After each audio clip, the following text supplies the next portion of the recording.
minimizar. Buenas noches con todos y con todas. Les damos la más cordial bienvenida al evento El Valor de la Evaluación, Usos e Innovaciones, el cual es el sexto de una serie de eventos organizados por el Grupo de Trabajo sobre Fortalecimiento de Capacidades de la Red Peruana de Evaluación, EVAL Perú.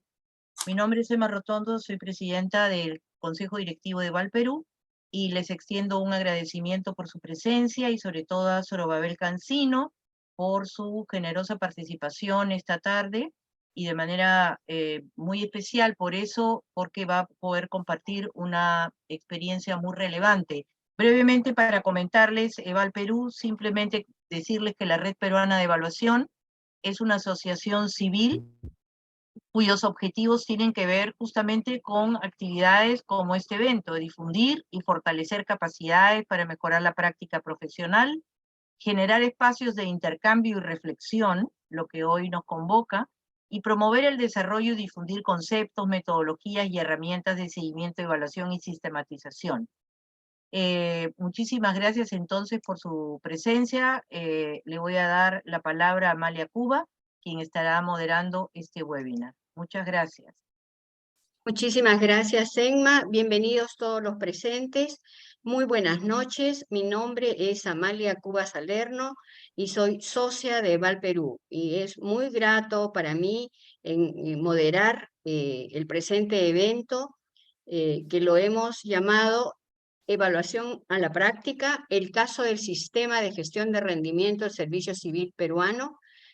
Y las preguntas que queremos respondernos en la presente sesión es cuáles son los temas o materias que se evaluaron en esta gestión de rendimiento del servicio civil, cuáles fueron las preguntas básicas de conocimiento, las fuentes de información que se utilizaron y de qué manera se planteó la triangulación de los datos y de la información, para culminar reflexionando sobre los principales hallazgos y la manera que se organizaron para comunicarlos.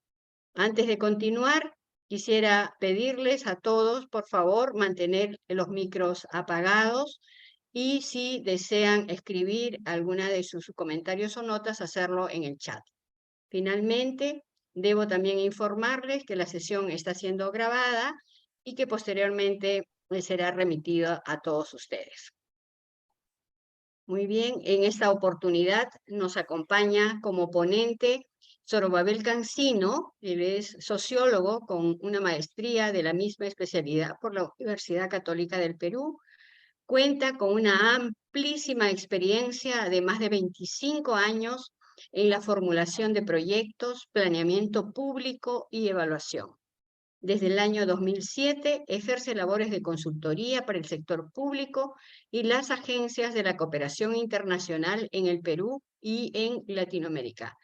Esas labores están vinculadas a temas como gobernabilidad, reforma del Estado, educación, agua y saneamiento, agricultura sostenible, ambiente, gestión de riesgos de desastres, entre otros. Bueno, dicho esto, no me queda sino pedirle a Zorobabel que inicie su exposición. Adelante, Zorobabel, y bienvenido. Muchísimas gracias, Amalia. Gracias, Emma. Buenas noches a todos y todas las y los colegas que nos acompañan. Además de agradecer la generosidad de Amalia, de Emma, por invitarme, quiero señalar que yo me siento muy a gusto de poder compartir algunas líneas, claro, de una experiencia de trabajo, de varias que hay, digamos, en el camino, pero que me parece interesante porque toca un tema muy, muy importante, aunque a veces la prensa, los medios y en general la sociedad no le da mucha importancia en el país, aunque últimamente ha estado en boga, por cierto, que es el tema de la gestión del rendimiento en el marco de la ley del servicio civil en el Perú. Esta es una experiencia bien interesante que yo quiero compartir con ustedes. Y antes de comenzar, tengo como 40 minutos, Amalia, ¿verdad? Para poner mi cronómetro, ¿sí? Sí, exactamente, Zorobabel. Gracias. Y entonces les quería señalar, sí, algo importante antes de comenzar, y es que yo para poder compartir esto he tenido obviamente que conversar y pedir permiso a Servir, que como ustedes saben, ustedes es la entidad nacional del servicio civil, para poder compartir algunas cosas que voy a presentar. Ustedes saben muy bien que cuando se hace una consultoría, una evaluación o una sistematización para cualquier entidad del sector público, habitualmente el dueño de la información y del documento y de todo lo que ahí se dice es la entidad, y entonces uno tiene que pedir permiso y ellos pueden poner condiciones de cara a qué se puede compartir o no. De hecho, yo quería incluso compartir el informe, pero bueno, no se puede, y lo que voy a compartir es lo que se me ha autorizado a poder compartir, pero creo que es suficiente para intercambiar opiniones y para poder enriquecernos todos, yo incluido, por supuesto, a partir de lo que ustedes quisieran o pueden comentar. Entonces, algunos conceptos clave, alguna información muy importante que me gustaría compartir para poder localizarnos todos de manera contextual de qué se trata todo esto, ¿no? Entonces, lo primero que quiero señalar y hacer recordar a nuestros colegas, sé que hay alguien de México acá que de repente no está muy al tanto de esta situación, pero para todos va a ir igual, es que en el año 2013, hace algunos años, el Perú inició un proceso de reforma del Estado, ¿no? En ese año se publica y se aprueba lo que se denominó una política nacional de modernización de la gestión pública por primera vez en el Perú. Ya en otros países habían estas iniciativas, cuya idea era fundamentalmente construir y reformar un Estado más capaz, más eficiente, con foco en los resultados y en el ciudadano fundamentalmente, que pudiera suministrar bienes y servicios públicos con mucha calidad a los ciudadanos y ciudadanas en el país, ¿no? La Política Nacional de Servicio Civil de esa época, y hasta ahora ya se ha publicado una segunda política recargada, digamos, pero los ejes siguen siendo los mismos, y uno de los ejes o pilares fundamentales es lo que se denomina el servicio civil meritocrático, ¿no? Que en el Perú no tenemos hasta el día de hoy. En la medida de que son, pues ustedes saben, todos los servidores de las entidades públicas los que diseñan, implementan, llevan adelante y además se encargan de proveer los bienes y servicios públicos que suministran todas las entidades en el Perú, ¿no? En todo el territorio peruano. Dentro de la ley del servicio civil, dentro del sistema del servicio civil meritocrático, hay varios subsistemas, casi una decena, pero uno de ellos es el denominado subsistema de gestión del rendimiento, que es un instrumento que lo que hace es monitorear el desempeño a lo largo del tiempo de todos los servidores en sus puestos, en donde les toque estar, y que tiene la virtud, yo sí quiero resaltar eso, tiene la virtud de generar información muy valiosa que puede contribuir para efectivamente dar cuenta de los impactos en los resultados que todas las instituciones públicas tienen en los ciudadanos, sea que provean bienes o sea que provean servicios. Y ahí radica la importancia de la gestión del rendimiento, aun cuando a estas alturas son pocas, porque esa es la verdad, pocas las entidades públicas que están implementando este sistema, ¿no? ¿Cuál ha sido la metodología que empleamos? Como se nos había solicitado, y aquí quiero detenerme un ratitito nada más porque me parece importante esto, se nos solicitó algo combinado, le denominaron sistematización y evaluación, ¿no? Lo cual, digamos, metodológicamente ya supone un problema, porque no son la misma cosa, y acá varios y varias de ustedes seguramente podrían emitir opiniones al respecto, pero, digamos, a veces en el sector público nos piden a los profesionales algunas cosas un poquito medias raras que tienen que ver con la agenda y las prioridades de las altas direcciones, y bueno, entonces hubo que asumir esto, ¿no? Ahora, yo quiero dejar bien en claro que si bien son cosas diferentes la sistematización y la evaluación, porque la sistematización, como ustedes bien saben, es la recuperación de lo acontecido en una intervención a partir de las historias, las interpretaciones y las voces de los actores que participaron, y en tanto que la evaluación es también un elemento de carácter juzgativo respecto de cuánto se avanzó en los objetivos que se propuso en la intervención, No obstante, entre los dos conceptos, no es un secreto para los que andan en esto, la frontera termina siendo porosa, ¿no? Es decir, hay elementos de la sistematización que podrían invadir el terreno de la evaluación y viceversa, hay elementos de la evaluación que podrían pasarse por esa porosidad a ciertos elementos de la sistematización. Y eso creo que lo comprobamos con mucha frecuencia cuando hacemos este tipo de trabajo para algunas entidades públicas.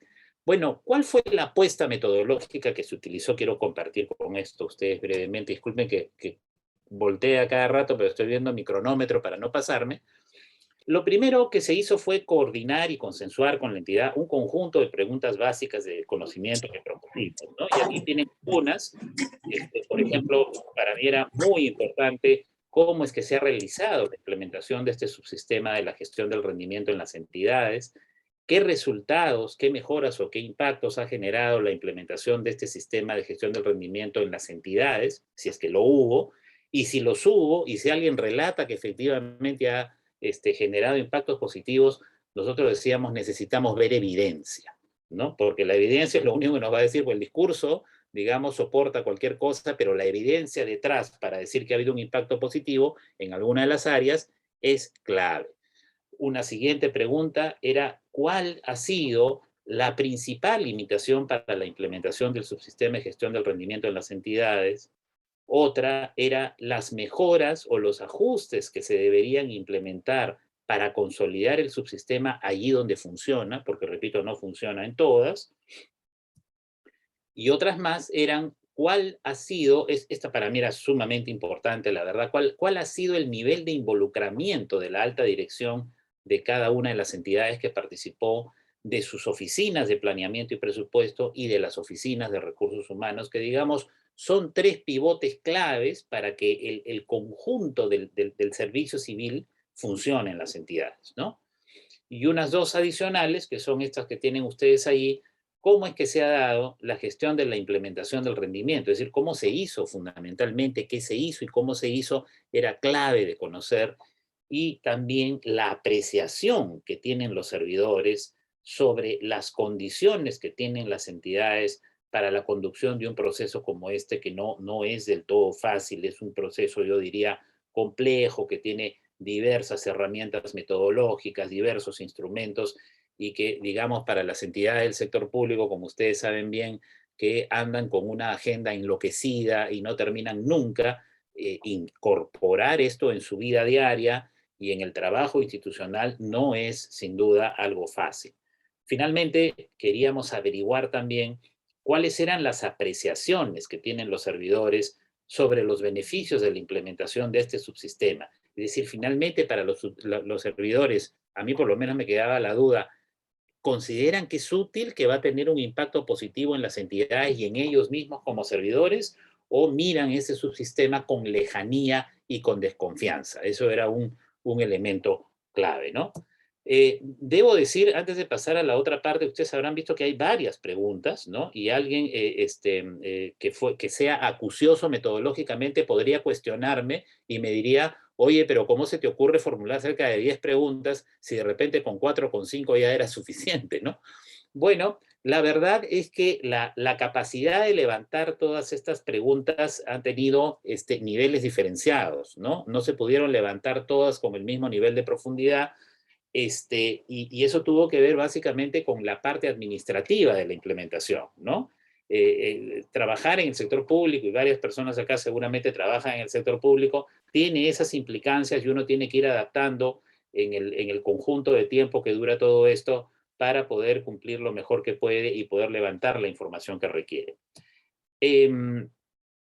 ¿Qué materias o aspectos se exploraron? Las preguntas ya dan alguna pista respecto de lo que se exploraba en la evaluación, sistematización, pero aquí algunos puntitos que me parece relevante, ¿no? Por ejemplo, las entidades y los sectores evaluados. Era muy importante. Recuerdan ustedes que el periodo de esta evaluación cubre el periodo 2018 y 2020, es decir, 2 años en la práctica, 3 casi en la práctica. Y recuerden ustedes que el gobierno peruano tiene 19 sectores, ¿no es cierto? Con entidades en los 19 sectores presididos por rectores, que son los ministerios. Entonces, identificar a dónde estaban los principales sectores y cuáles eran las principales entidades era clave. Lo siguiente era mirar el tema de servidores y evaluados efectivamente según el tipo de segmento al que pertenecen, porque en el Estado tenemos varios segmentos, ¿no? Tenemos funcionarios, tenemos directivos, tenemos operadores, ¿no es cierto? Que son, perdón, especialistas y operadores, que son, digamos, agrupamientos dentro de la lógica de los recursos humanos que tienen competencias diferentes, que cumplen labores diferentes y cuya evaluación del rendimiento también es diferenciada. Lo otro era el régimen laboral al que pertenecían, si eran 276, si eran de la 728, si eran contratos CAS, etc. La pertenencia a los sindicatos es vital porque ahí normalmente existe una resistencia frente a las condiciones de evaluación. Cómo habían estado los resultados de las calificaciones del año 2018 y 2020, que hay una información riquísima, pero además inmensa. La metodología de la implementación del subsistema para comprenderla, pues para mí era clave, este punto era fundamental porque si no entendemos en la evaluación la metodología, cómo se implementa, qué consiste, cuál es el marco normativo, qué se necesita, qué se requiere, cuál es el involucramiento de los diferentes actores, iba a ser evidentemente difícil no solamente plantear, sino llevar adelante la evaluación. Un tema que ya lo planteé en una pregunta, que es el involucramiento de la alta dirección de las oficinas de planeamiento y de las oficinas de recursos humanos. Esto es clave. Lo que la evidencia muestra, no solamente en este tipo de trabajo, sino en otros que se han hecho, es que si la alta dirección no está comprometida y las oficinas de planificación tampoco, y las ORH tampoco, esto no funciona. Y ese es normalmente un defecto y un problema que se encuentra en muchas de las organizaciones públicas. Y finalmente, las condiciones de las entidades, ¿no? Hay entidades que tienen pues condiciones realmente mínimas, muy poco aptas para poder introducir un subsistema de esta naturaleza, y eso sin duda lo comprueba esta pequeña investigación que hicimos, ¿no? ¿Qué fuentes de información hemos utilizado?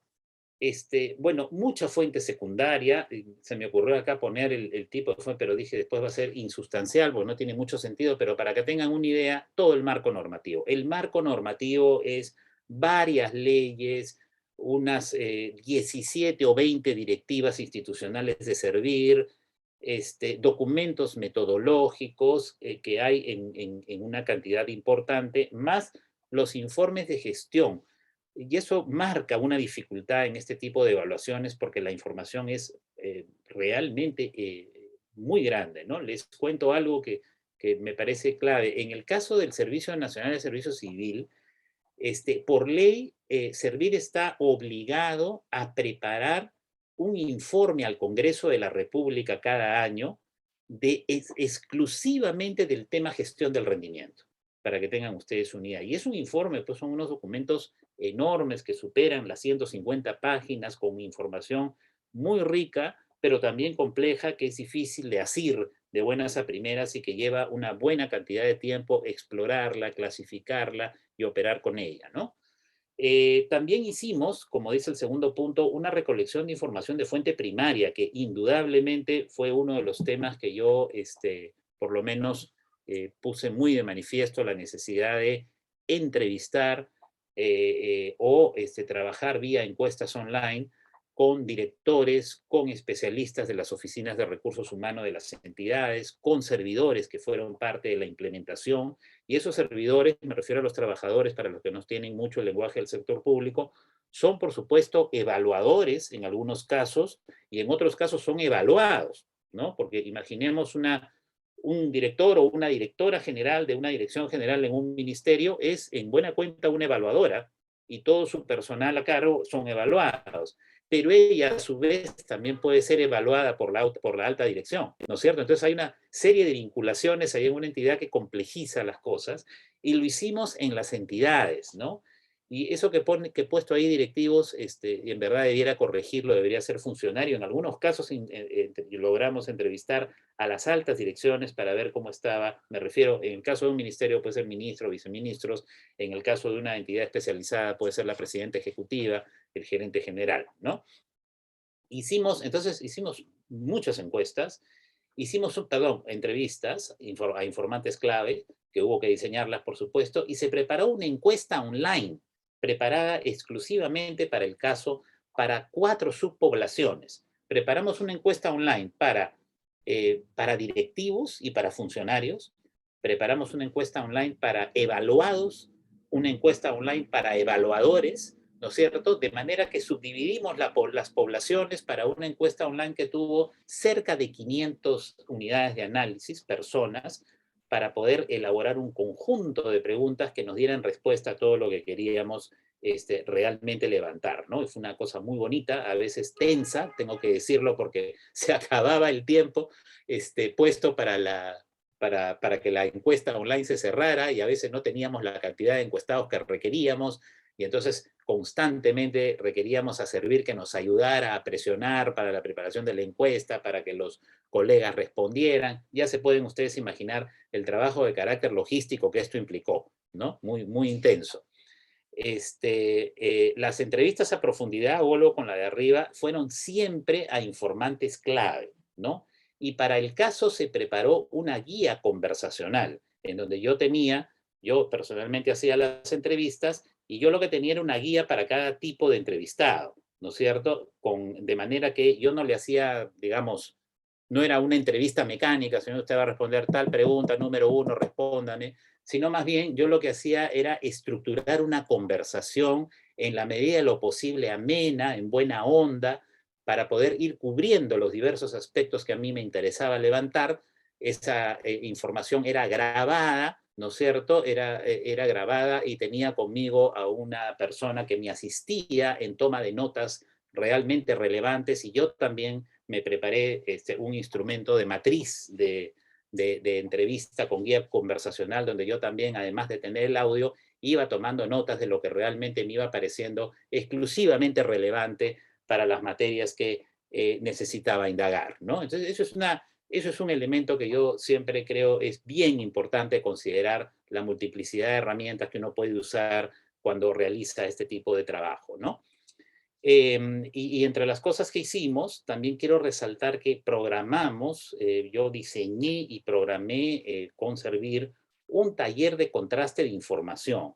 Y aquí me parece importante detener por qué está esto al final, ¿no? Porque toda la revisión de información de fuente secundaria, que era abrumadora, todo el proceso de recolección de fuente primaria vía entrevistas informantes clave, y la encuesta online, que demoró su tiempo y produjo una cantidad de información también bien importante, incluido, por cierto, entrevistas, acá quiero decir, al equipo, a la gerencia de capacidades y rendimiento del sistema del servicio civil, que es la unidad orgánica, digamos, que mira todo el sistema de gestión del rendimiento, ¿no? Al ser Servir, ustedes saben, un organismo especializado que está en el centro de gobierno, que es la presidencia del Consejo de Ministros, ¿no? Entonces también se les entrevistó a ellos porque queríamos ver sus apreciaciones.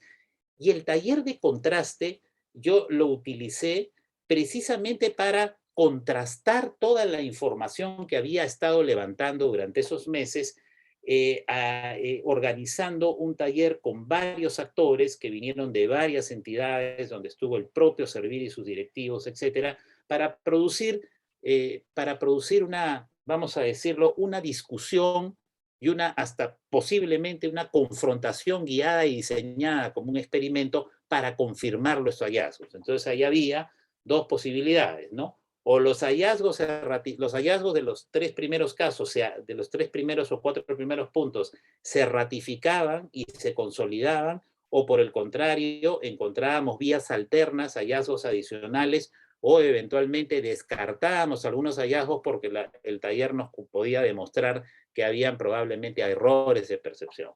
Y ahí volvimos a producir algún grupo de preguntas que las modificamos del grupo de preguntas iniciales de investigación, precisamente para utilizarlas en el taller y que están allí, como ustedes pueden ver, resaltadas en blanco, ¿no? Cómo se ha realizado la implementación del subsistema, qué resultados o mejoras ha generado en las entidades, cuál ha sido la principal limitación de la implementación del subsistema en las entidades. Cada una de estas preguntas supuso una discusión especializada que arrojaba un producto de consenso sobre la base de una mecánica de trabajo colaborativo, que es una metodología que se usa para este tipo de cosas, ¿no? Entonces, en este caso en particular, sí, debo decir que el taller ratificó el 90% de los hallazgos, ¿no? Incluso los amplió, porque al discutir actores diversos alrededor de las mismas preguntas, se iban adicionando ideas, respuestas, apreciaciones y análisis que el propio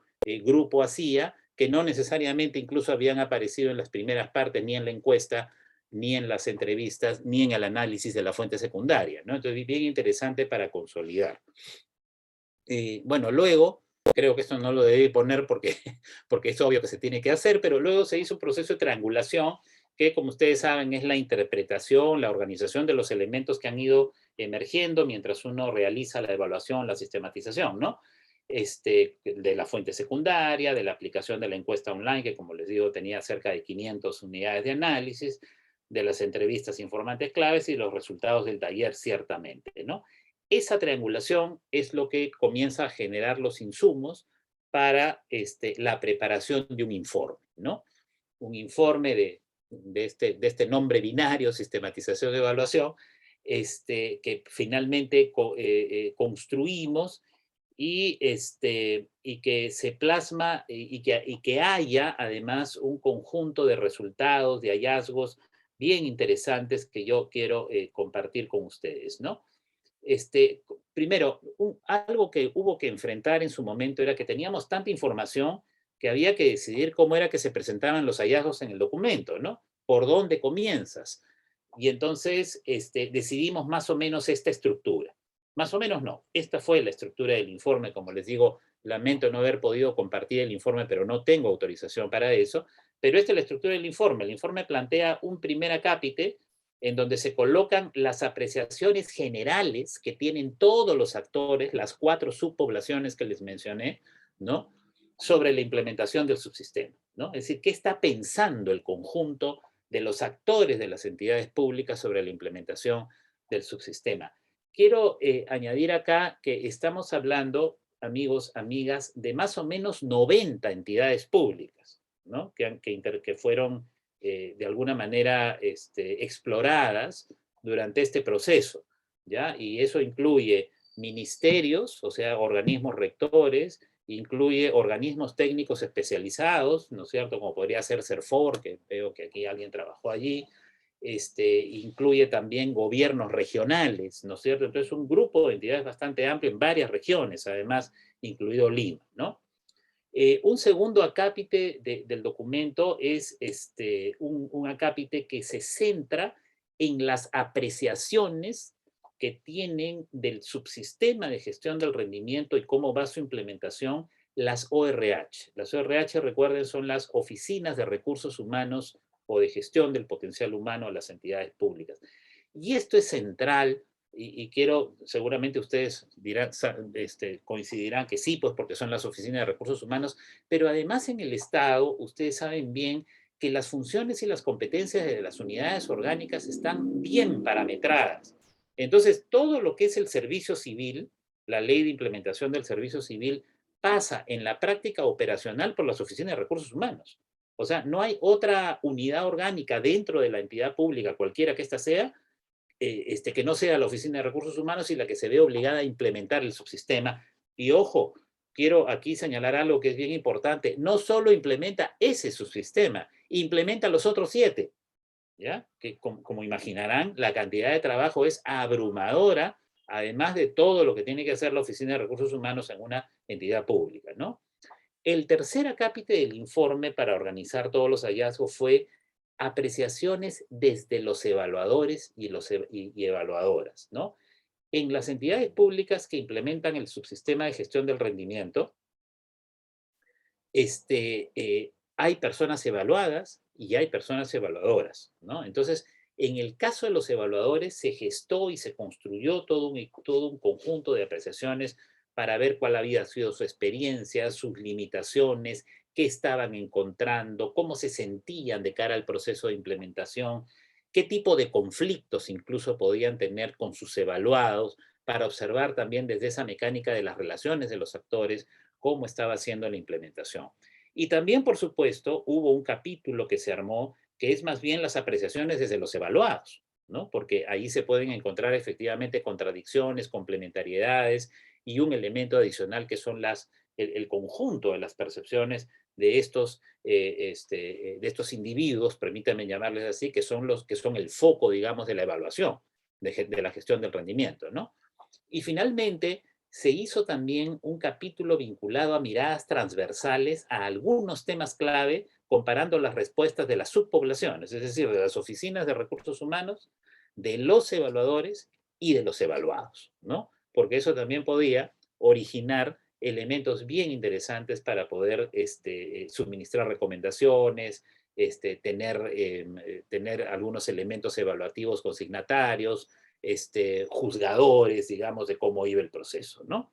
Entonces, eso, lo que ven allí, repito, es la estructura del informe, ¿ya? Y que desarrolla es decir, a partir de la triangulación coloca ahí el conjunto de los hallazgos. Aquí, aquí quiero compartir con ustedes, amigos y amigas, un modelo de presentación de los hallazgos. En verdad es el modelo de presentación de hallazgos que nosotros hicimos. Van a ver allí hallazgos de verdad de lo que encontramos ahí, que yo he subrayado para que tengan una idea de lo que nos produjo toda esta búsqueda de información intensa que hicimos, ¿no?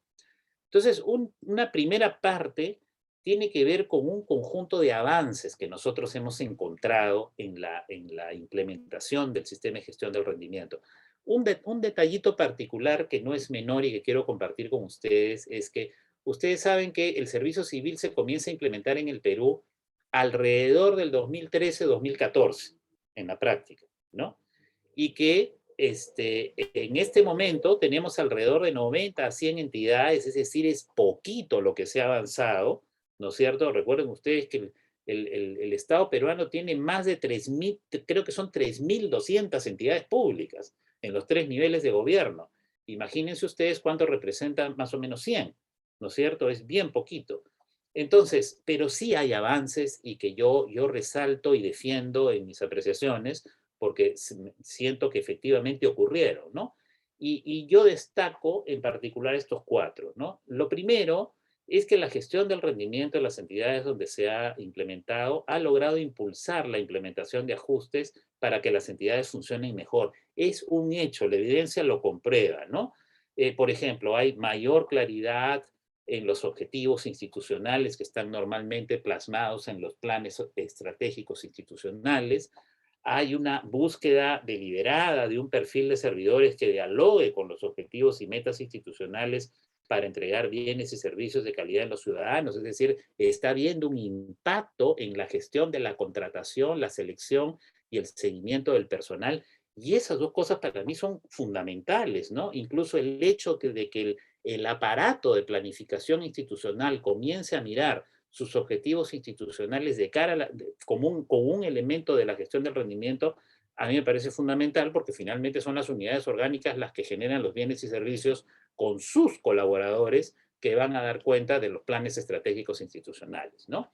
Una segunda que hemos hallado es que a partir de todas las exploraciones que hemos hecho y que ya más o menos he peregrinado, se observan mejoras en las competencias de los servidores. De hecho, las evaluaciones y la muestra y la evidencia lo comprueban. Y entonces la gestión del rendimiento contribuyó a ello porque mejora la demanda de esfuerzos personales en la medida de que se establecen metas e indicadores medianamente retadores para cada una de las personas evaluadas en el subsistema, ¿no?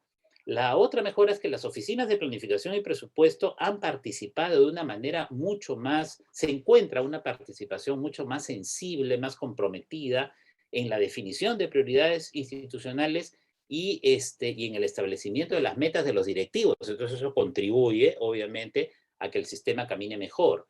Las altas direcciones, en el caso de los ministerios o las direcciones, no obstante que hay una rotación muy intensa por la inestabilidad política, estoy hablando de esto hace 1 año y medio, pero imagínense cómo sería ahora, tienen una participación importante ahora en la definición de prioridades de los órganos y de las unidades orgánicas. Por el año 17 o 2016 era ínfima el compromiso de las altas direcciones, ¿no? Esto a pesar de que sigue existiendo un porcentaje considerable en las que las altas direcciones se desentienden de los procesos, ¿no? ¿Qué avances adicionales encontramos? Dos particularmente, que las oficinas de recursos humanos están ofreciendo acompañamiento a los servidores en el ciclo de la gestión del rendimiento. Esto no sucedía por los años 15, 16, 17, ¿no? Y ello ha sido reconocido por los evaluadores y por los evaluados, y eso es algo que hay que destacar. Y lo otro es que las entidades en general responden todas las subpoblaciones que fueron indagadas, consideran que están en capacidad de implementar la GDR porque ya han ganado experiencia, la vienen implementando más o menos desde el año 2015, ¿no? Un grupo de entidades en particular en el Estado. Entonces ya han generado incluso cierto expertise.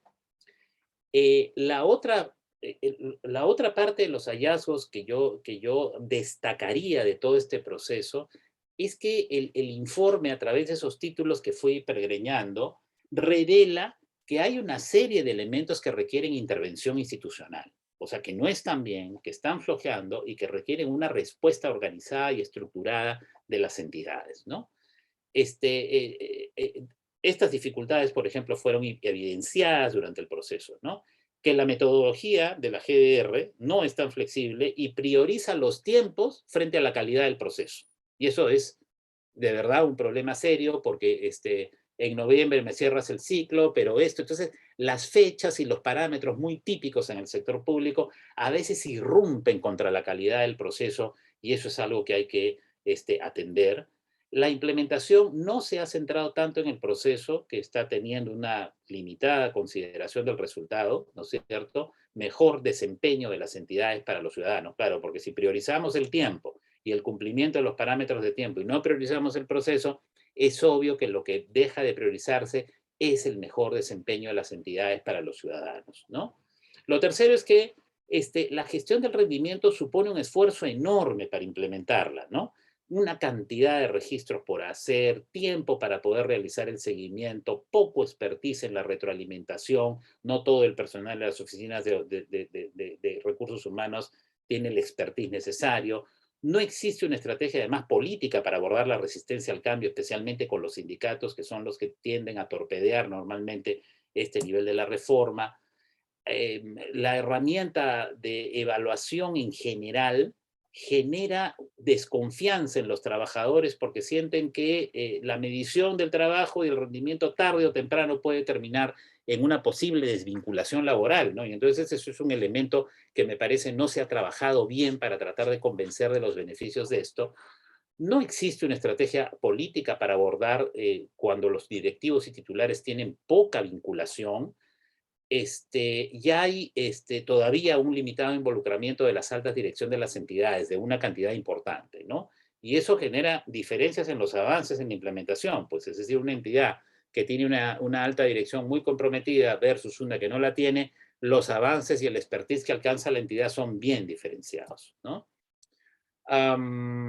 Además de ello, un hallazgo importante para nosotros ha sido que las oficinas de recursos humanos y también Servir son equipos pequeños, ¿no es cierto? Para las metas ambiciosas. Por ejemplo, hay una meta que tiene Servir que dice que al año 2024, ojo, estamos a 2 años y medio, debiéramos llegar al 100% de las entidades. Imposible, ¿no? Yo discutí mucho eso con los colegas de Servir. No van a llegar porque esto es irónico, ¿no es cierto? Lo que pongo acá, un ejemplo, no se puede pues, suministrar asistencia técnica a 100 o 300 entidades con un equipo de 10 personas, ¿no? Entonces, Servir tiene un equipo de verdad altamente profesional y esta gerencia en particular, particularmente muy profesional, muy hábil, pero no se dan abasto, ¿no es cierto? Entonces, el seguimiento y el acompañamiento de las entidades es clave para tener un buen desempeño. Y en el marco de la progresividad, que esto viene de la ley, va a haber que llegar pues, al 100% en el 2024 y eso es un alcance complicado que nuestra sugerencia ha sido cambiarlo y eso requiere algunos cambios normativos. Gráficos y tablas en el informe hay de verdad una cantidad enorme, aquí algunos ejemplos, la cantidad de entidades que se han ido vinculando a la gestión del rendimiento a lo largo de los ciclos, miren, en el 2017 eran 34 nada más, en el 2018 eran 50 y al 2019 ya teníamos 90 entidades implicadas, ¿no? Este es otro ejemplo del tipo de cuadros que tiene el informe, esto ha sido autorizado para compartirlo, miren esto, por ejemplo, ¿no? El conocimiento sobre las prioridades institucionales de la entidad es un tema crítico para el evaluado, ¿no? Entonces, por ejemplo, nosotros le preguntábamos a los evaluados, ¿llegó a conocer usted las prioridades institucionales de su entidad?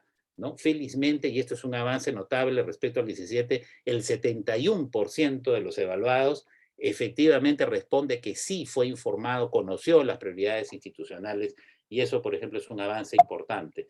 O miren este, por favor, no está corriendo esto, perdón. Ya, por ejemplo, se brinda retroalimentación en el trabajo de evaluación del rendimiento. Miren lo que ha surgido desde el 17 acá. Hoy el 67% de las personas que son evaluadas señala que sí recibe la retroalimentación correspondiente. Esto es sumamente importante en las entidades públicas y esto es un avance que hay que destacar.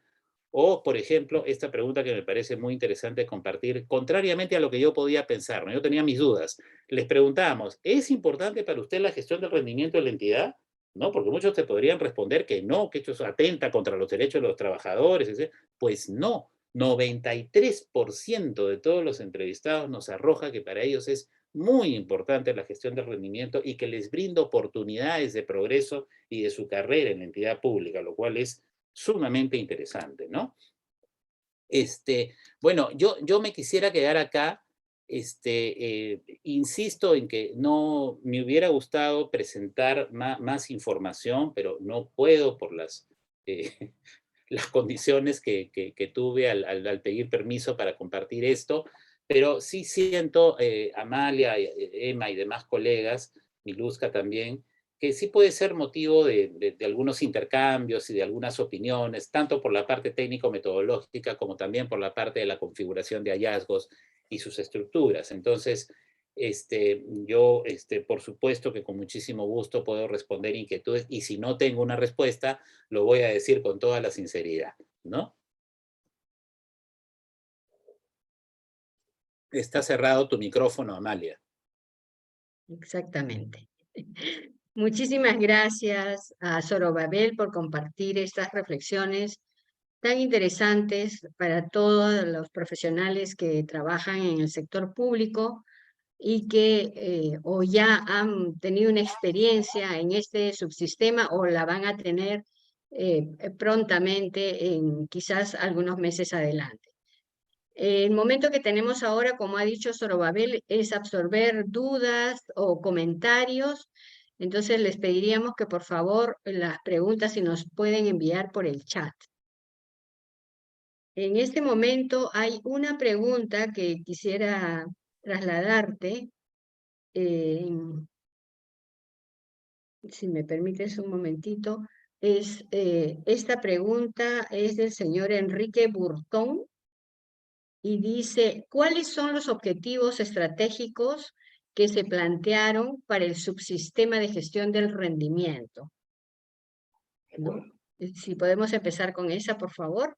Sí, cómo no, Amalia, y gracias al colega Enrique Borton de México. Sí, como yo había señalado al inicio de mi presentación, el subsistema de gestión del rendimiento es uno de varios subsistemas que tiene la ley del servicio civil y está centrada básicamente en monitorear el desempeño y el expertise de los servidores y servidoras en el marco de sus compromisos como parte de una unidad orgánica de una entidad pública. Entonces, los objetivos del subsistema son en verdad tres. El primero es construir un marco de objetivos, metas e indicadores para el desempeño de cada uno de los servidores en la entidad. Ese es un primer elemento.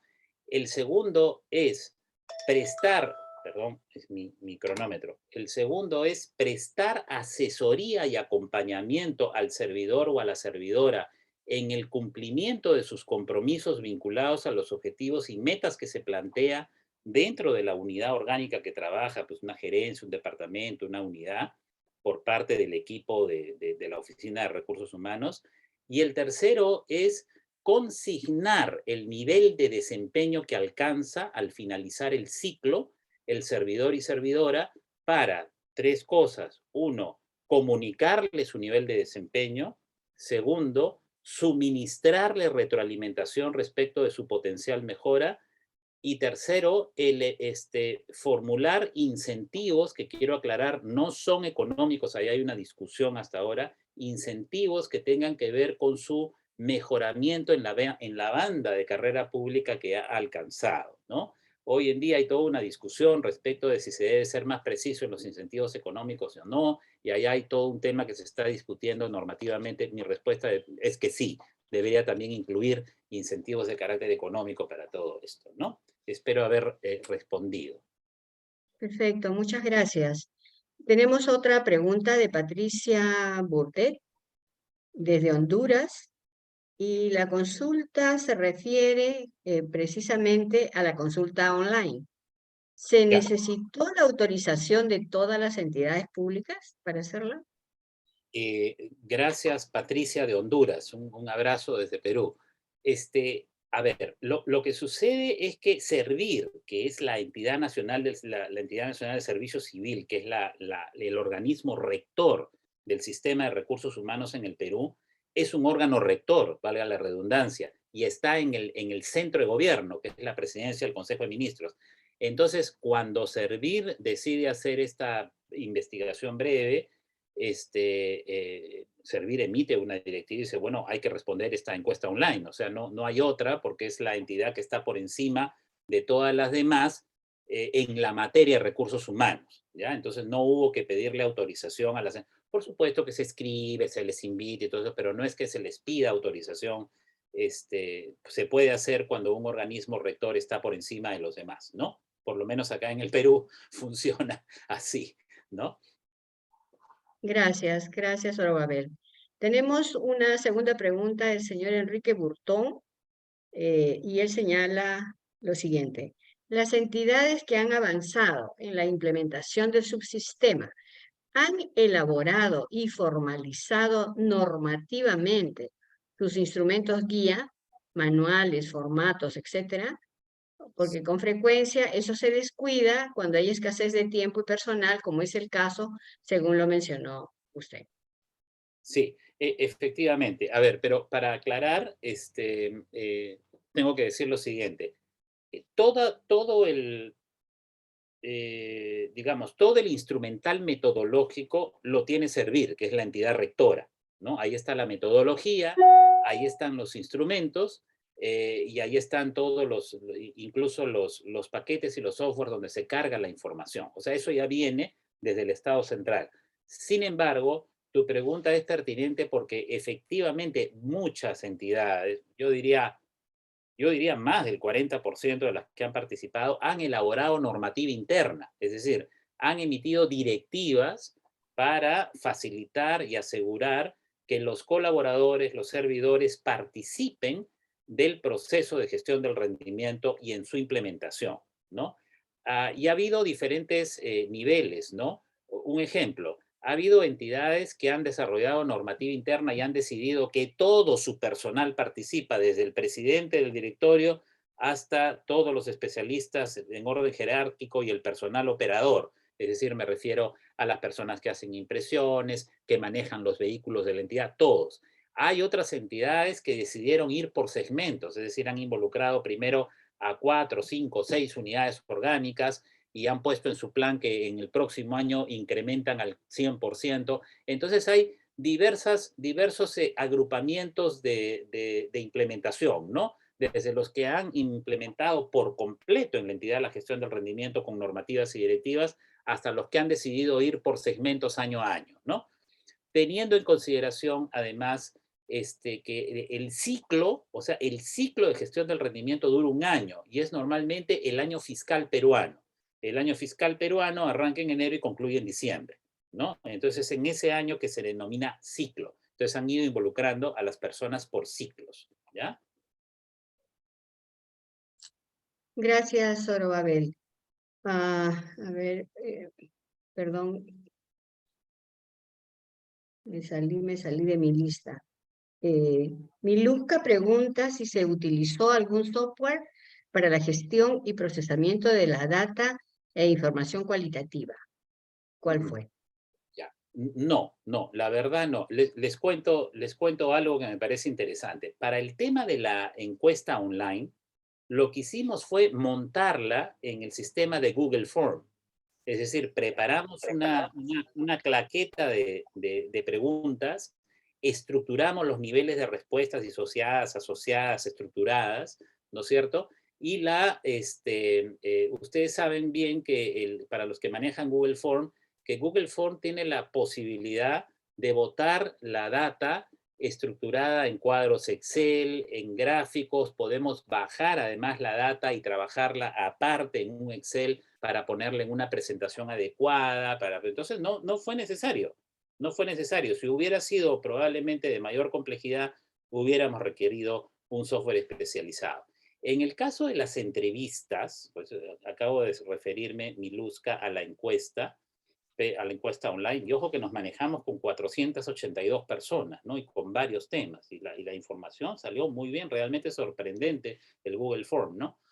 Y para el caso de la entrevista cualitativa, estructurada con guía conversacional, lo que utilizamos fue básicamente el registro audible, la grabación, donde sí pedimos, por supuesto, permiso a las personas advertimos a las personas que íbamos a grabar la conversación, y además utilizamos una matriz de consignación de información que tenía las preguntas y colores resaltados por el nivel de relevancia que iba teniendo lo que iban diciendo las personas en el momento de la conversación. Y yo era evidentemente el que iba consignando en mi computadora mientras levantaba la información, y tenía un asistente que me ayudaba con la misma tarea para después comparar a su vez con lo que teníamos en el audible, ¿ya? Entonces, en verdad, no se han utilizado softwares de alta sofisticación, ¿no? Yo diría que no ha sido necesario, y por lo menos para este caso yo quedé contento con lo que salió, ¿no? Y recibió una buena acogida de parte de Servir, aun cuando señala algunas cosas que podrían no gustarle a la entidad, ¿no? Como habrán visto ustedes en lo que señalé. Pero esa es mi respuesta, Miluska. Perfecto. Y una pregunta adicional también de Miluska, si fue necesario aplicar un cierto manejo del anonimato en la encuesta online a los servidores evaluados. En todo caso, ¿cómo se previó manejar una posible reticencia de parte de ellos? Así es. A ver, ese es un buen punto, ¿no? Y para mí también, en lo particular, confieso que siempre es un punto de discusión con las entidades, especialmente cuando se trata de entidades públicas, ¿no? A ver, al principio, cuando yo planteé la encuesta, hubo una discusión en torno a que colocar en los datos, entre comillas, demográficos, el nombre, la entidad de donde proviene y de qué unidad orgánica. Entonces, mi contrarrespuesta fue, no, por favor, hagámosla anónima, ¿no? ¿Y por qué yo sustenté lo del anónimo? Porque el anonimato siempre nos va a permitir un mayor nivel de claridad, sinceridad y veracidad en la respuesta, ¿no? Porque imagínense ustedes, el sector público las entidades públicas son entidades jerarquizadas, ¿no? Entonces, si yo tengo el nombre del servidor, dónde trabaja y todo eso, y eso llega incluso al órgano rector que va a ver la base de datos de la encuesta, entonces estamos en problemas, pues evidentemente, ¿no es cierto? Entonces ahí logramos felizmente, y tengo que reconocer que Servir aceptó que la encuesta online fuera anónima, cuando al principio me pedían más bien los datos. Suscribieron los argumentos que yo planteé para sustentar el anonimato, y finalmente fue anónima. Las 400 personas y más que participaron nunca dieron su nombre, y lo pudimos manejar con la libertad que requeríamos. Y eso, déjenme decirles a Miluska y a los demás colegas, eso le da mayor solidez y nivel de velocidad a los hallazgos, ¿no? Pero yo estoy seguro de que si hubiéramos puesto los nombres y las personas se hubieran tenido que identificar, no hubieran salido todas las cosas y en las magnitudes que han salido, que fuimos recogiendo a lo largo de la investigación, ¿no? Muchísimas gracias por tu respuesta. Y tengo una nueva pregunta de Enrique Burtrón. Señala, presupuestalmente, ¿cómo se ha apoyado la implementación del subsistema a través de los años? Por ejemplo, ¿Servir ha visto incrementado su presupuesto operativo de una forma importante o no? Es una pregunta interesante y muy política, ¿no? A ver, a ver, los peruanos me deben entender y los que conocen el sector público más. A ver, eh, el, el servicio civil meritocrático como concepto forma parte de toda una, ¿cómo voy a decir? Una tendencia que se desarrolla desde los años 2007 en adelante en Latinoamérica en general, ¿no? Siendo los países que más han avanzado en esto, Colombia, Chile, Argentina, ¿no es cierto? Y por ahí también que Brasil, ¿no? El resto de países, no conozco el caso mexicano, la verdad sería mentir, no lo conozco. Conozco poco el tema de los servicios civiles en Centroamérica y Caribe, pero acá en Sudamérica por lo menos son esos los países que han avanzado. Ese es un punto uno. Punto dos, los servicios civiles meritocráticos han sido percibidos políticamente en los países, en general, a los inicios, como políticas públicas o medidas de política atentatorias contra los derechos de los trabajadores. Esa ha sido la percepción general y el Perú no ha escapado a eso.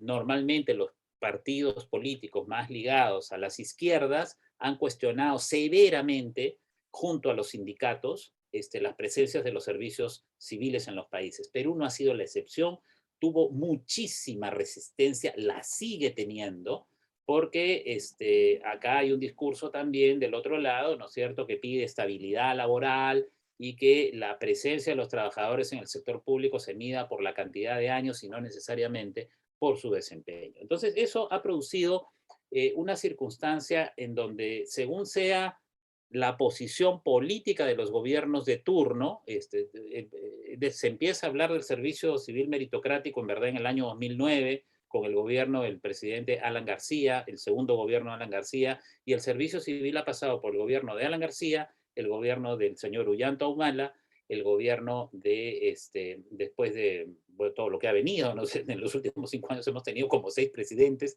hasta ahora. En general ha habido una lucha por el presupuesto y para la instalación de todos los subsistemas, querido Enrique, ¿no? Y el subsistema de gestión del rendimiento sí ha recibido presupuesto operativo más o menos importante, pero insuficiente. Esa es mi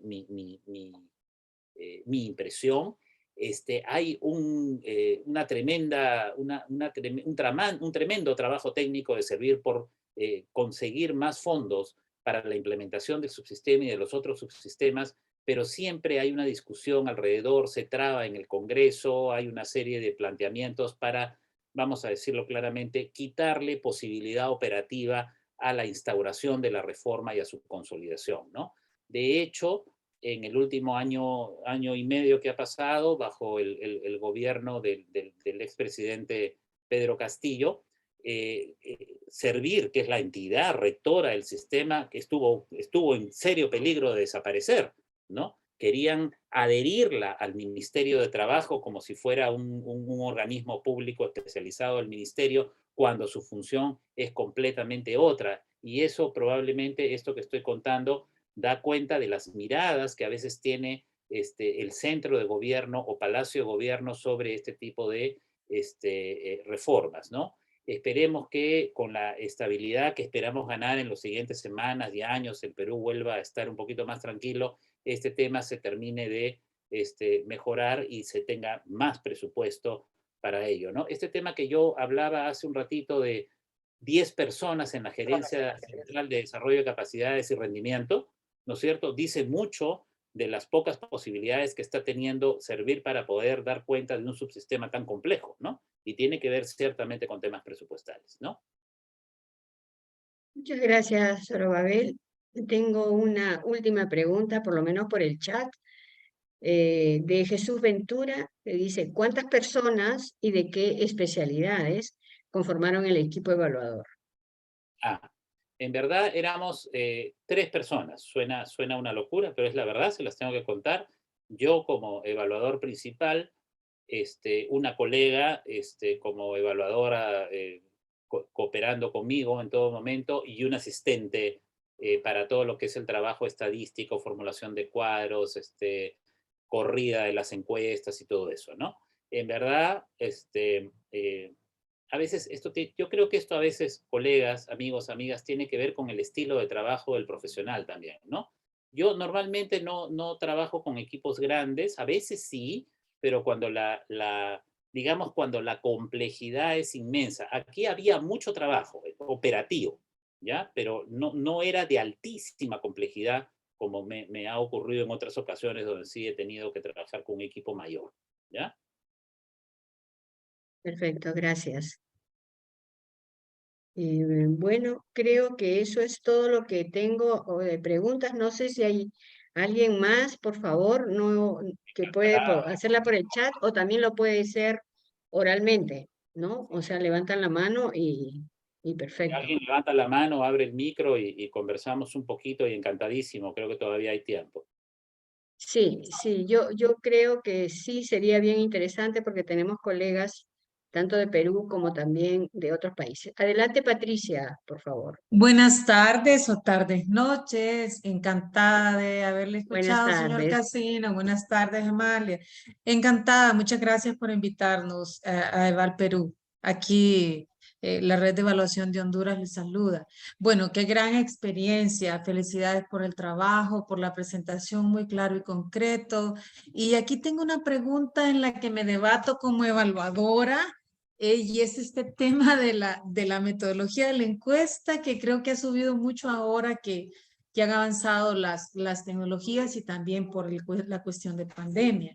Mi interrogante concreta es, en cuanto al grado de complejidad, compañero, ¿qué es el fuerte?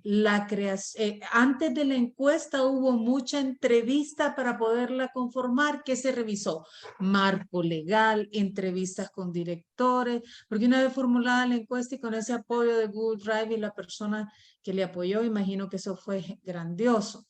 Y luego, cuando ya se interpretó los resultados de la encuesta, ya habían criterios pro forma de evaluación para que ustedes pudieran presentar sus hallazgos y propuestas. Un poquito ese cuento, por favor, ahí que metodológicamente me interesa muchísimo. Muchas gracias. Gracias, Gracias, Patricia. gracias, Patricia, un gusto. Mira, a ver, ¿qué te puedo responder con toda la sinceridad? Mi impresión personal es que a veces las evaluaciones y también las sistematizaciones se complejizan en exceso, ¿no? Entonces, por ser más, entre comillas, científicos y complejos, nos metemos a veces en unas cosas que no se pueden manejar. ¿Qué hicimos en este caso? El centro para todo, o sea, el pivote, la columna vertebral para todo esto, fue el diseño de las preguntas de investigación, estas que presenté al inicio, ¿te acuerdas que eran como 10? Esas preguntas se convirtieron en la columna vertebral casi para todo. O sea, de allí salieron las preguntas para las entrevistas con informantes claves, las indagaciones, ¿sí? Conversacionales. De allí también salieron la mayoría de las preguntas para la encuesta online, ¿sí? Y de allí salieron también preguntas para los talleres de contrastación de información. Claro, habían algunas variaciones en las preguntas a veces para hacerlas más efectivas en un caso o en otro, pero las utilizábamos fundamentalmente. Entonces, la bolsa de herramientas fundamental eran las preguntas de investigación. Ahora, sí tengo que decirte que con las preguntas de investigación llegamos nosotros en el diseño, o sea, la evaluación estaba diseñada así. Sin embargo, sí hubo, antes de salir sobre todo en la encuesta online, antes de salir a la encuesta online, le dimos mucho tiempo, o un tiempo importante, a la revisión de fuentes secundarias. ¿Por qué? Porque la revisión de fuentes secundarias nos permitió ajustar preguntas, ¿no? Por ejemplo, yo hice personalmente las preguntas, y yo había hecho preguntas que después de haber revisado la información secundaria me di cuenta de que no tenían sentido, ¿no es cierto? Entonces había que retirarlas. O había otras que estaban buenas, que efectivamente iban a recuperar información relevante, pero que al verificar informaciones de las fuentes secundarias me di la posibilidad de reforzarlas, alinearlas y perfilarlas, ¿no? De manera que sí. cuando yo entro a la encuesta online y a su montaje técnico en el formulario, porque hay que prepararlo y todo, y además había que consultarlo con Servir, no es que hicimos la encuesta y vaya, no, o sea, la revisamos por completo, pregunta por pregunta, las respuestas moderadas. Fue un trabajo bien intenso, pero ya yo previamente había hecho un afinamiento, un segundo afinamiento con la revisión de información secundaria. ¿Ya? Entonces, Wow. eso es. Pero el tercer elemento que yo quisiera colocar aquí, Patricia, por la pregunta interesante que has hecho, es que también hubo un esfuerzo por reducir la cantidad de preguntas al máximo. Sí, yo lo que he visto a lo largo de mi experiencia es que cuando se hacen encuestas que tienen decenas de preguntas, el encuestado, la unidad de análisis, la persona que responde, se inhibe de responder. Es un incentivo al revés, es un mal incentivo cuando yo me enfrento como unidad de análisis a una encuesta que sé que no va a terminar nunca, que me voy a llevar una hora respondiendo, y la gente pues tiene trabajo que hacer, ¿no? Entonces nadie te va a dedicar 50 minutos, una hora y algo. Entonces hicimos un esfuerzo de afinamiento que demoró también por reducir la cantidad de encuestas, de preguntas en cada tema para cada una de las subpoblaciones que intervinieron, porque como te repito, era una encuesta medio compleja. Entrevistábamos directivos y funcionarios, entrevistábamos evaluadores y entrevistábamos evaluados, ¿no? Entonces eran 3, 4 subpoblaciones al mismo tiempo. Entonces hicimos como 4 versiones de las preguntas, hasta que llegamos a una que nos convenció y convenció a Servir, y esa fue la que salió finalmente a ser trabajada. Espero que mi pregunta te deje un poquito más tranquila. ¿Sí? Patricia. Muy ilustrada, me encantó tu respuesta. Creo que nos aleccionas a los que estamos trabajando con esta forma de investigación. La simplicidad de las preguntas y tirarle a la información secundaria y categorizar las respuestas. Excelente, muchísimas gracias. Sí. Lo más simple puede ser mucho más poderoso que lo altamente complejo. De eso estoy convencido, ¿no? Eso sí. Muchísimas Perfecto. gracias. Sí. Muchas gracias, Zorobabel. Y quizás ahí, como para redondear más el tema que se está hablando, ¿cuál fue el número de las preguntas que se hizo a alguno de los subgrupos? ¿O cuál fue el rango en el número? Sí, más o menos unas 10, entre 9 o 10, ¿ya? Y eso efectivamente nos obligó, por supuesto, a concentrar preguntas críticas, ¿no? Porque si no hubiera sido pues interminable, ¿no? Ahí estoy Perfecto. viendo algo en el chat. Así es, por favor. Que nos dice, es Enrique ¿Lo puedes leer tú, por favor? Lo voy a leer para que los y las colegas escuchen. Enrique Burton dice, ¿nos puede comentar brevemente la logística de los talleres? Me surgió la pregunta ahora que mencionó que el equipo de ustedes es de 3 personas. ¿Cuántos talleres? ¿De qué duración? ¿Cuántos asistentes por sesión? ¿Qué dinámica? Etcétera. Muy bien. Sí, con mucho gusto. A ver, en realidad fue un solo taller, lo que pasa es que hubo uno previo experimental, pero el taller fue un taller de 5 horas de duración, fue una mañana y un poco más. Fue con aproximadamente 35 personas de diversas entidades públicas, tanto de Lima como de regiones y de diversos niveles, además. Habían organismos técnicos especializados, habían ministerios, había un organismo constitucional autónomo que era el Jurado Nacional de Elecciones. En fin, eran más o menos 18, ¿ya? Perdón, un poquito más, como 20 entidades representadas, ¿ya? Y ¿cuántas personas? A ver, lo que pasa es que eso tiene que ver mucho con la metodología, ¿ya? Yo habitualmente uso unos métodos que se denominan metodologías de gestión de conceptos con equipos de alto rendimiento y que son metodologías que priorizan lo visual, o sea, todo el trabajo es visual y colaborativo. Se trabaja con tarjetas de cartulina o de cartón se formulan preguntas estratégicas y hay una mecánica de conducción que va tramo por tramo, pregunta por pregunta, y me resulta difícil explicarlo aquí en esta línea, pero a ver si te doy una idea, ¿no? El facilitador, el conductor, tiene que lograr que el equipo reflexione alrededor, los asistentes, ¿no? Los participantes reflexionan alrededor de la pregunta que se formula y a propósito enciende una discusión. Es a propósito, es un experimento, ¿no? Las personas escriben, lo que escriben se coloca en la pared, en el muro, y se utilizan varias técnicas para producir una gestión de esa información en cada pregunta, que las personas digieran, digamos, la información, la vayan procesando, vayan decidiendo qué es cierto, qué no es cierto, qué se decide por consenso, qué no, se clasifica, se originan aspectos y al final se produce una matriz que revela cómo fue la discusión y cuáles son los resultados y el consenso al que se llega. Y entonces ese tipo de mecánicas utilicé, y entonces en cada pregunta que se formuló en el taller, que eran como 4, yo las puse ahí en una de las láminas, tuvimos un resultado estructurado, escrito por ellos y trabajado colaborativamente. ¿Qué necesitas para eso o qué se necesita para eso? Básicamente son tarjetas, marcadores, papel, una pared libre, una sala de trabajo.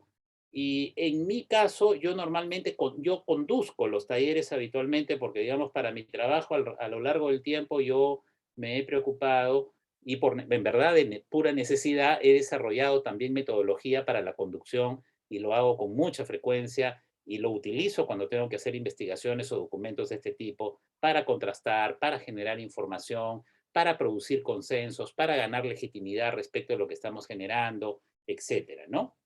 Eso es. Se puede buscar esto, Enrique, si tú pones en internet, googleas, técnicas de gestión de conceptos en grupo o trabajo colaborativo en grupo, estoy seguro que van a salir varias cositas parecidas a esto, ¿no?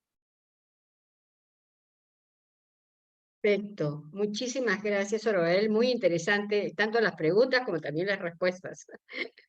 A ver, ¿tengo algo más? Creo que no tengo nada más por ahora y estamos realmente en el límite de nuestro tiempo. Entonces,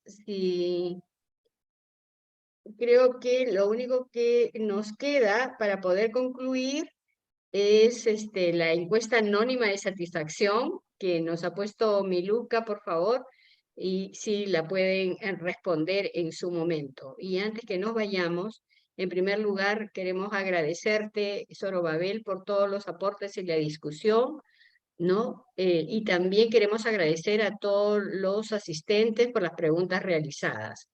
Simplemente a modo de conclusión, quisiera rescatar algunas ideas y reflexiones. En primer lugar, la importancia, ¿no?, que en este caso Perú le da a la política de modernización de la gestión pública como, digamos, una búsqueda desde hace más de una década, ¿no? Lo que se quiere es tener pues un Estado más moderno, ¿no?, con un servicio nacional meritocrático y del cual el subsistema de gestión del rendimiento es clave, ¿no? Creo que lo que Zorobabel nos ha proporcionado hoy en la noche ha sido alrededor del subsistema de gestión de rendimiento unas interesantes preguntas de conocimiento respecto a cómo está funcionando este subsistema y cuál es la apreciación que tienen los diferentes, digamos, no solo funcionarios, sino inclusive hasta operadores en el sector público.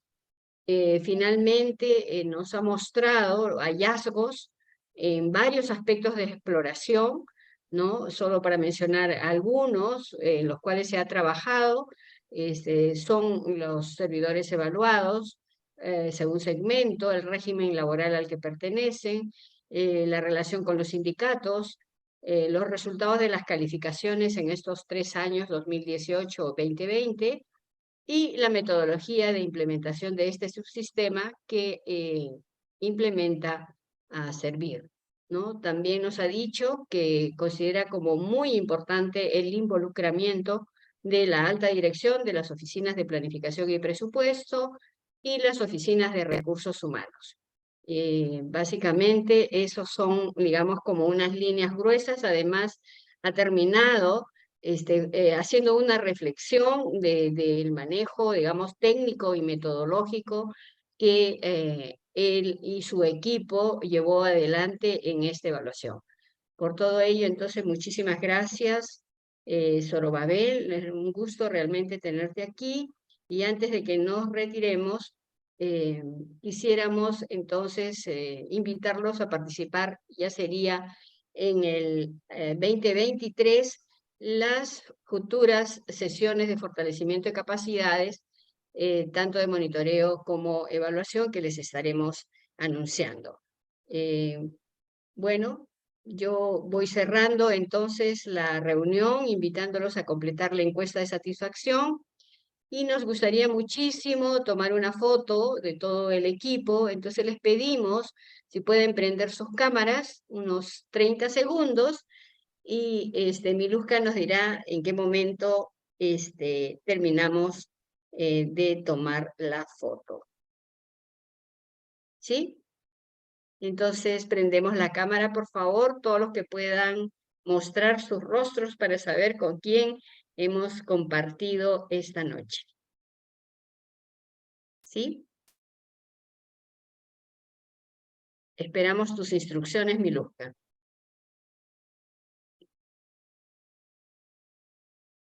Gracias, Oro. Qué lindo, Patricia, verte. Felicidades, me gustó mucho. Qué bueno, qué bueno. Nos El da expositor, increíble, y la moderadora. Y creo que los Qué intereses, lindo. y los intereses de todos los que preguntamos anduvieron así como complementarios. Así que los que estamos Sí, aquí, perfecto. seguro lo disfrutamos. Listo. Qué bueno, qué bueno. ¿Listo? ¿Estamos? Ok, sí. Bien, Gracias por terminamos su entonces. asistencia. Muchas Muy gracias a bien. todas. Les deseo una linda Navidad junto a sus familias y lo mejor para ustedes y sus familias en el próximo año. Que estén muy bien. ¿Ah? De igual manera, muchísimas gracias, Muchísimas Zorobabel, y a gracias, todos los Zorobabel. participantes. Adiós, que estén muy Muchas bien. gracias. Gracias por tu apoyo, Eva al Perú, Zorobabel. Muchas gracias. Adiós. Hasta luego. Saludos, feliz Adiós. Felices tarde. Navidades y fiestas de fin de año para todos. Gracias, Buenas noches. igualmente. Buenas noches. Muy buenas noches.